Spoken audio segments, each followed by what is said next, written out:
Hey guys, Shane here again with One Shift at a Time, and we're going to do the power rankings of the entire league again. So again, we'll just do the top 10, not do the whole league, because that seems excessive, but let me know if you guys want me to do the whole league. I'll do the whole league. Also, let me know. I didn't hear any comments on the last video. Do you prefer this new way of doing it?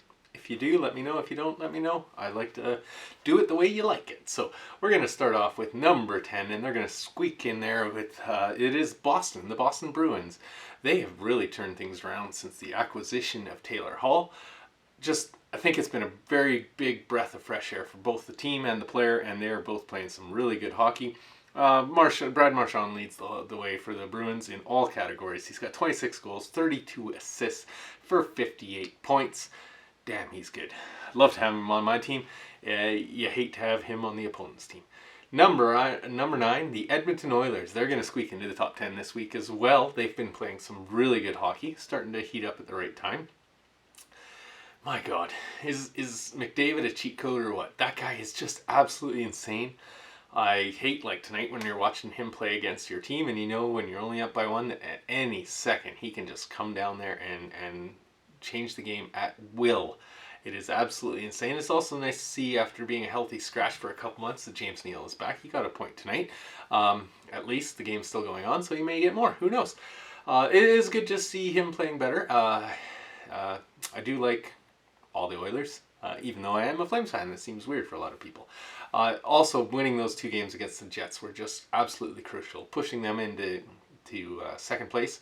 And with the 5 losses, that threw the Jets right out of the top 10, of course. Number 8, also on a losing streak, is the Colorado Avalanche. They've lost 3 straight. That might be a little bit more concerning for some teams, but I'm really not concerned about Colorado, as they tend to bring their A game for the playoffs. I just hope they're not kind of getting complacent as the season goes along, because sometimes that can hurt you. You can't get it back up again in the first round fast enough, and you can find yourself eliminated. So I don't really have that fear. I think Colorado's going to do fine. They're working with some injuries. I think everyone's going to come back, and I am not concerned about the Avs. But they are going to drop a little. Also dropping is number 7, the Florida Panthers. They went to Chicago, went to OT with Chicago tonight, and they clinched a playoff spot, which is amazing. So I can't wait for us to see the reigning of the Rats again. I still remember, because I'm old, Florida's first playoff run right to the Stanley Cup Finals with John Van Riesbeek, and it was amazing seeing those Rats. They won't be real rats this time, I'm sure. They'll be plastic rats, but same effect. It's going to be great. Number 6, the Washington Capitals. They lost to the Pens tonight in OT, and that kind of determined who got the position, so the Pens are ahead of them. Ovi, unfortunately, has been hurt, injured for the last couple of games, and that's really going to hurt his strive for 30 this year.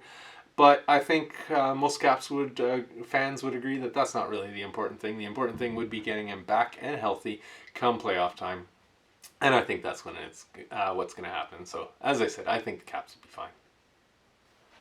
And then moving right on, as we talked about, number 5, we do have the Pittsburgh Penguins. They've won 7 of their last 8, and they're starting to heat up at the right time, and as well, Crosby is starting to heat up at the right time, as it can be very scary. I mentioned how they were a bit under the radar last time. I think the radar is starting to pick them up big time, and I think they're a big blip on the radar now. Again, as I said, Crosby's heating up. He leads the team with 56 points. Then we have the Hurricanes, and the Hurricanes did not do anything bad to get into the 4th position. It's just the 3 teams ahead of them have been doing amazing.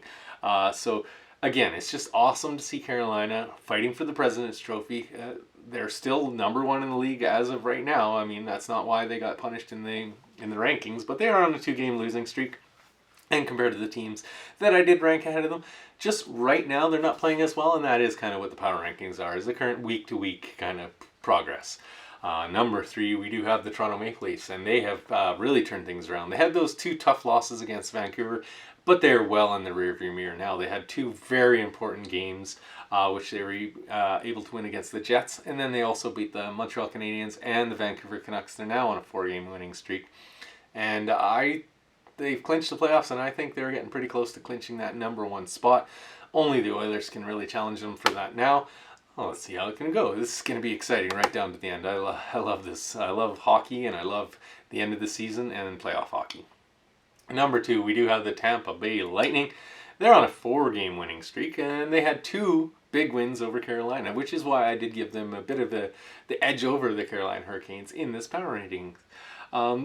They have spread out their points a lot, even though they have a plus 41 goal differential. Point leads the team with only 45 points. So it's just really good to see that the points are being spread out so well in the team, and I think that's really going to help them playoff time, having people contribute from all 4 lines, not just the number 1 line. That is going to bring us to number 1. I think we all know who it is. The Vegas Golden Knights. Man, 10-game winning streak. A plus 60 goal differential. They haven't lost a game since April 7th. We're talking almost a whole month since they've lost a game. It is just absolutely ridiculous. Leonard looks like he's getting ready to return. Fleury is playing perhaps some of the best hockey of his career. We all know how good he is come playoff time. I mean, he's made the Stanley Cup Finals, I think it was 3 years in a row, right? 2 years in a row with Pittsburgh, and then he made it the Finals with Golden Knights his first year there. Just, he's an absolute player. Stone leads the team with 56 points. And yeah, again, whatever team wins the North is going to have an extremely tough position going against what I'm going to assume is the Vegas Golden Knights or the Colorado Avalanche to get to the Stanley Cup Finals.